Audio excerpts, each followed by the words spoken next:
A bunch of journalists have leaked their salary information and job descriptions, and I gotta say, I don't think it's gonna turn out the way they think it'll turn out for the most part. I think it can benefit them to a certain degree, but the general idea is a lot of people work jobs, they want to unionize, things like that, and some people feel like their bosses exploit them by not paying them as much as their counterparts.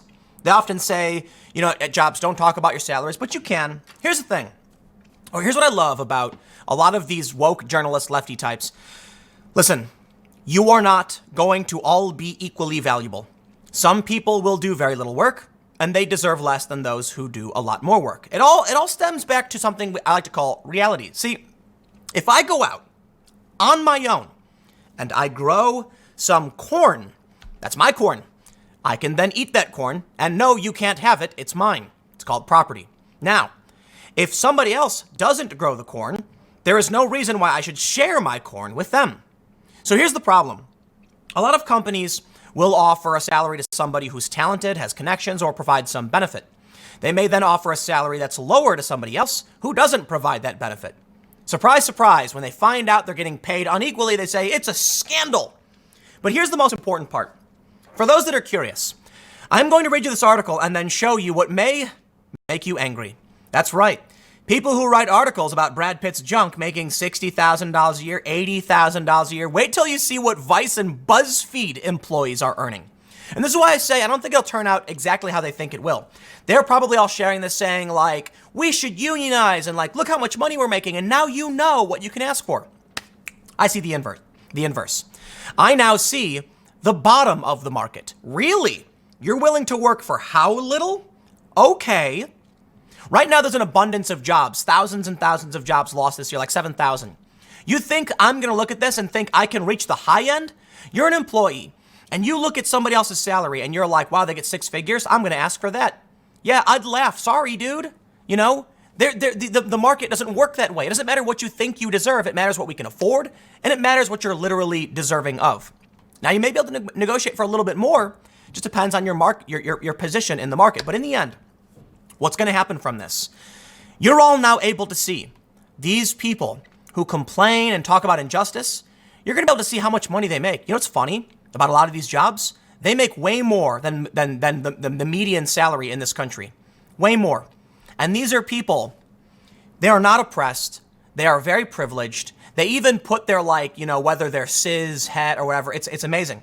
Let's read what CJR wrote first. It said, everyone is admitting what they get paid to work in journalism. And I assure you, it's a lot of money. And I assure you, the amount of money I made working for Vice and Disney was a lot of money. Disney was nuts. That was a lot of money. Guess what? The people who work in media, yes, they have a special privileged position in the ivory tower. They make sure the people who are trying to break in are not being informed properly. Now, here's the thing. You may be saying, no, Tim, journalists are supposed to speak truth to power. Yeah, no, see what happened at some point, the people in the ivory tower opened the door and said, hey, you're a journalist, come on in. And that's why ABC spiked the Epstein story, because they're a part of that system now, and they are paid lavishly.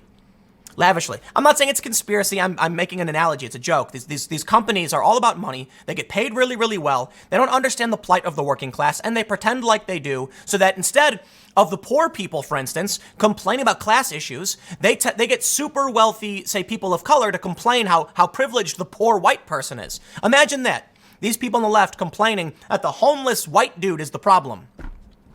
When journalists want to talk amongst themselves about something difficult, the anonymous Google Doc seems to have become the mechanism. They talk about how there was the media men thing that made a bunch of false allegations. Some of it was probably real. I don't know. All I know is some people had their lives destroyed. They go on to talk about there's a new document in which journalists are being encouraged to share the details of their salaries. Note, CJR hasn't verified any of the information. You might think talking about salaries would be a lot less contentious than naming abusers, but what people get paid has always been a touchy subject in the media business. That is in part because it dredges up all sorts of awkward and uncomfortable issues like lower pay for women and people of color. Or how about the fact that you might not just be worth what your neighbor is worth? A web producer for Wirecutter, the consumer review site now owned by The Times, makes just $45,000. Oh heavens, just $45,000. Another at the same site with 3 years of experience has a salary of only $62,000. For a job based in New York City, that seems barely livable. I would agree with that, yes, but we'll talk about it. It's complicated. A deputy editor with the Times with 15 years of experience makes $145,000. But those kinds of figures are the exception rather than the rule. A senior producer at USA Today makes just $50,000. Journalists doing anonymous journalism about journalism in the shape of Google Docs, yada, yada. Let's pull up the doc. Boom, there it is. Wow. You are now being granted access to forbidden information. The doc reads, talking about how much or how little money you make feels taboo, and it shouldn't. Knowledge is power, and Glassdoor info is hit or miss. Wouldn't it be great to know what your peers make so you can use that to leverage a raise? Or if your company does a market adjustment, yet you don't see the data, wouldn't it be great to know how accurate it is or isn't? So let's share what we make and any relevant info to help each other out. Please feel free to columns if you think there's more to add. Expand to see job duties, job history, or last columns. Let me tell you the inverse. Let's play this from the business point of view. Talking about how much or how little money the industry pays journalists feels taboo, and it shouldn't. Knowledge is power, and Glassdoor info is hit or miss. Wouldn't it be great to know what other people seeking journalism jobs make so that you could leverage to pay them less? You don't get it. Knowledge is power, but for the businesses as well. Let's take a look at this. First, assistant editorial producer at Condé Nast, $45K after 5 years of experience in New York City. Now, I will admit, in New York City, that is not a lot of money. But did you know there are many people in New York City who make a lot less? How much money do you think a cashier makes at a local market in New York City? You think they're making $50,000 a year? Oh, I'm sorry. You get to produce and edit a weekly podcast, writing, editing, building articles in the CMS, sending daily newsletters, assisting with various editorial tasks. And I assure you, there are people doing hard labor who risk injury who make less than you. I'm not saying your job is worthless. I'm saying it's funny to me as people don't seem to realize that they are the privileged elites who sit behind a screen complaining about Brad Pitt's junk. I'm not talking about the hardcore journalists who are risking their lives. I'm talking about people in New York City who are like, I'm going to write a food article. It's like, that's great, dude. I understand food articles are fun. I like reading them too. New recipes. But why should you make more money than a dude who is a construction worker? Check this out. Associate art director, $95,000. The other thing I found is that this seems to be predominantly female, and it seems, I could be wrong, that the women are making more money than the men. Uh-oh. But hey, appreciate it. Look, they got gender, identity, and ethnic background. Let's scroll down. Ooh, let's get to BuzzFeed. Here's an audience development strategist making $67,000. Fielding data requests, putting together coverage recaps, writing timely posts, working on a variety of content strategy projects. Look, it is hard to live in New York City on that low of a salary. It's true. But I think the bigger issue is, for one, do you have to live in New York for this job? You can live in the Jersey side and spend a lot less money. But as I stated earlier, think about all of the grunt jobs, like just like menial labor stuff. Think about somebody who works at a bodega, like selling candy bars. They're making like half that. Check this out. A commerce writer for GQ, $72,000. BuzzFeed deputy editor. How many deputy editors are there? $90,000 with 7 years of experience editing. What does that mean?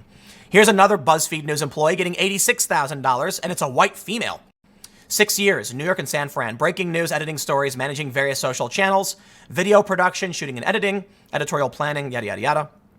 Let's go down. Let's find Vice. Here's Slate, $57,000 for a black woman with less than 2 years of around 2 years of experience. Feature writing. Man, I'll tell you what. You know what the experience a lot of these people has is? It's like very little. What qualifies someone to write? You like Glenn Greenwald, for instance. He's a good dude. Okay, I'm not the biggest fan of his, but I lean more towards liking him than not liking him. There's questionable things, but for the most part, I think he's a pretty good dude. So he's okay. He was a lawyer. He started writing. Now he's a journalist. A lot of these people, there's no reason why they should be making this much money, why they should be in this industry. Here's a person with 10 plus years of experience in a union making $100,000. But I love this. Look at BuzzFeed, 82,000, 81,000, 82,000. Business Insider, 65. BuzzFeed News, 74. I gotta admit, it looks like BuzzFeed pays a lot better than some of these other companies. Now I ask you, humble viewer, okay, 5 years experience is a lot. I imagine there are many of you who have 5+ years experience in your industry and don't make that much money. So maybe I'm wrong. Maybe I'm wrong. Some of these people on this list do make very little. There's a couple at the bottom. They're making like 30,000. Some are hourlies. Look at this one's Bustle Media, 18 per hour. 62,000 at Vice Wall Street Journal, $95,000 for a female person of color. Whoa. BuzzFeed News, $70,000. New York Times, The Washington Post. Man, look at these beautiful, editor at CNN. Whoa, look at this. $110,000. It's harder to see now because at the bottom, the last one is $32,000 for a white male with 8 years of experience in Massachusetts. But I don't know. Look, I worked for the nonprofit. Let me tell you this.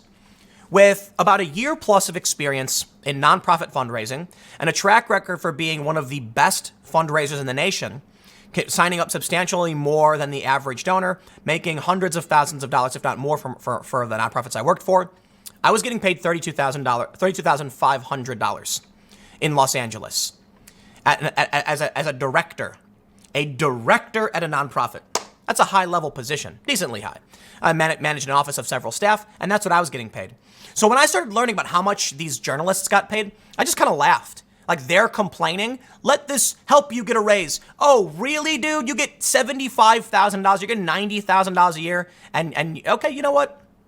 I don't think these people realize how privileged they are. That even at $50K per year, I was a director at a nonprofit, and I was getting 32. I get it. Nonprofit's different from a for-profit. But hey, man, we were bringing in millions of dollars per year. And we had to make sure that what we, it's the nature of nonprofits, I guess.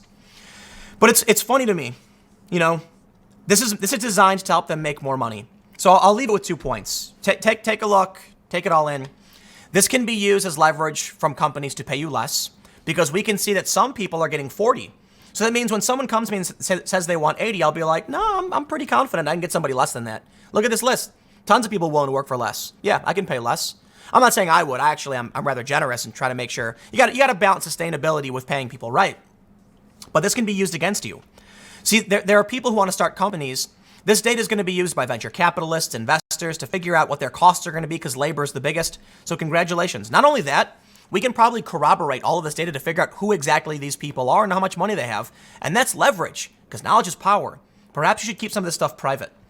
But in the end, the big point is, the main point, I feel like journalists are overpaid.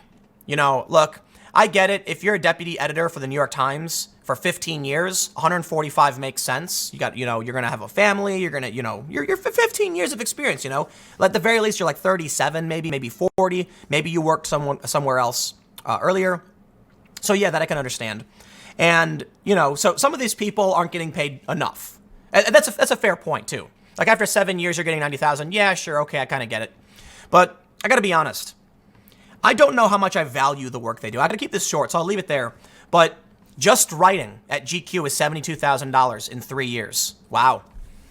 After about 2 years of nonprofit work, I was getting half. But hey, maybe I'm wrong. Maybe you're looking at this and going like, Tim, you are so wrong there. These poor journalists are not being paid enough. $70,000, $90,000 is not enough for these poor people. I mean, a lot of them live in New York and SF, so go figure. But I love it. This is the ivory tower complaining about how poor they are when they're actually substantially wealthier than the average person. I got a couple more segments coming up in a few minutes. Stick around. I will see you all shortly.